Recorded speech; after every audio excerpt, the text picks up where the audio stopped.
Donc Eric. Bonjour. Bonjour Eric. Bonjour Eric. Donc tu es ici depuis combien de temps? Qu'est-ce qui t'a amené au Pérou en fait? Alors, ce qui m'a amené au Pérou, ça a commencé par mon premier voyage en 2012, suite à une spondylarthrite ankylosante, une maladie du système immunitaire. J'ai découvert le chamanisme grâce à un journal du Géo Magazine qui parlait sur les esprits qui guérissent. Et après, je suis parti rencontrer le docteur maître en cochon d'Inde, le docteur Hierro Martinez à Lima, qui m'a passé le cochon d'Inde qui s'appelle la Soba del Cuy. Et au moment de me passer le cochon d'Inde est mort, tout en récitant une prière. Et au moment qu'il a dépecé le cochon d'Inde, tout ce que j'avais dans le corps, il y a eu comme une sorte de transfert dans le cochon d'Inde.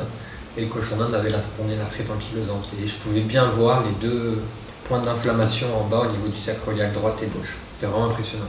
Et puis j'ai pu aussi comparer, parce que j'étais avec un ami, Sébastien, qui passait aussi le cochon d'Inde. Et lui, tous ses problèmes de santé, il y a eu aussi un transfert. Donc tous les problèmes de santé qu'il avait se sont transférés sur le cochon d'Inde. Et du coup, on a pu comparer les deux cochons d'Inde et voir ce que le maestro disait, que c'était véridique. Donc il lui a passé le cochon d'Inde. Tu veux raconter ton expérience? Ah oui. On a tous passé par le cochon d'Inde, moi aussi. Ouais. Ouais, c'était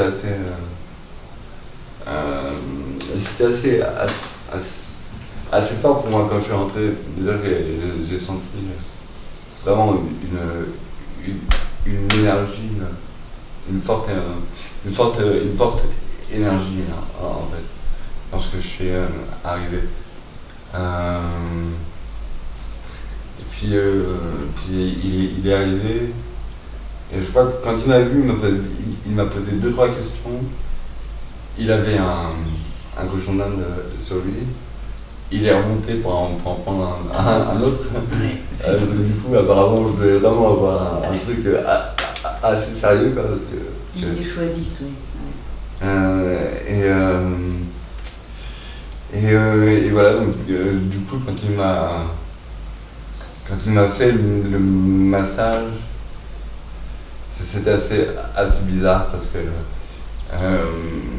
parce que il était en train de frotter un cochon d'Inde sur moi.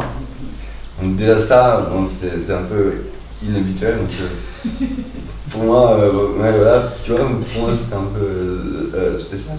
En plus, il était en train de parler avec Eric, tu sais, d'un peu de tout et de rien, tu vois. Donc, vraiment, il faisait ça, tu vois, on aurait dit qu'il faisait ça comme s'il faisait la vaisselle, tu vois.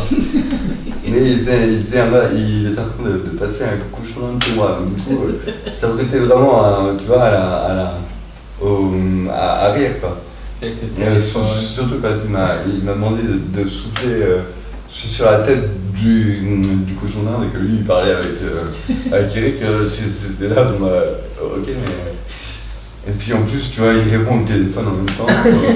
Enfin, là, il y a des gens qui arrivent, qui sortent. Enfin, c'était assez marrant, tu vois. Et puis,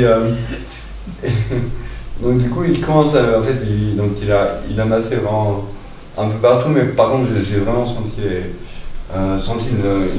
une forte énergie, surtout quand il a passé, en fait, derrière moi, au niveau du haut, ben, au niveau entre les épaules, sur mon cou et sur ma tête, en fait. Là, j'ai vraiment senti une forte énergie et le cochon d'Inde a arrêté de crier et là, monsieur Hierro, là, il a dit que le cochon d'Inde était mort. Mais quand il a dit ça, le cochon d'Inde a uriné. S'est mis à uriner tout seul et du coup c'était assez j'étais très étonné, quoi, parce que le cochon d'Inde est mort tout seul, en fait. Donc j'ai tué un cochon d'Inde. Donc j'en suis pas très fier, mais bon, du coup, le cochon d'Inde s'est sacrifié. Voilà, A accepté le sacrifice. Ouais. Toi, tu as assisté à la Moi, j'ai assisté à la dissécation. dissécation. Donc il a commencé à avoir son sang, tous les organes, tout était en très bon état. Il y avait juste un moment, il y avait une tension musculaire qui partait de la tête jusqu'en bas et ça faisait 2 lignes qui traversaient tout le cochon d'Inde. En fait, il y a eu le transfert de cette tension qu'il a du cerveau au corps. Le cochon d'Inde, il avait chopé le truc, quoi. Et ce qui est bien, c'est que moi, par rapport à tous les gens que je vais accompagner d'année en année, eh bien, j'apprends petit à petit avec lui, je peux faire les comparaisons et je peux voir ce que mon petit héros à chaque fois et que c'est rare qu'il se trompe en fait. Et chaque fois, il y a vraiment un transfert de ce qu'a la personne et ça va direct dans le cochon d'Inde. Et pareil, on a accompagné aussi un photographe qu'on a rencontré dans un avion qui est venu aussi le faire avec nous et lui pareil, tout ce qu'il avait, le cochon d'Inde il avait. Et c'est vraiment impressionnant de dire mais comment c'est possible, comment ça se fait, qu'il y a un transfert qui se passe. Le mec il passe un cochon d'Inde sur le corps, il récite une prière, le cochon d'Inde il meurt, il ouvre et tout ce que tu as, il y a dans le cochon d'Inde. Pour moi c'est encore, tu vois, c'est... comment est-ce possible, je sais que c'est véridique, mais c'est quand même...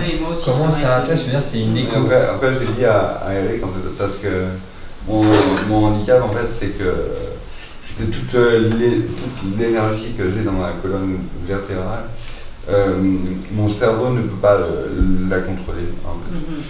Contrairement à toutes les autres personnes. C'est pour ça que je suis tendu et que je bouge beaucoup, en fait. Et donc, du coup, ça correspond vraiment à ces 2 lignes-là qui passent qui partent du cerveau et qui longent la colonne vertébrale, parce que c'est vraiment ça mon handicap en fait. Donc il a vraiment bien ciblé la chose. Puis après on est reparti à notre hôtel, puis après quelques jours après il a voulu qu'on refasse une autre cérémonie où là il nous a fait plus un rituel de protection pour le voyage, de nous ouvrir les portes pour que tout se passe bien et avoir toutes les protections qu'il fallait pour ce voyage.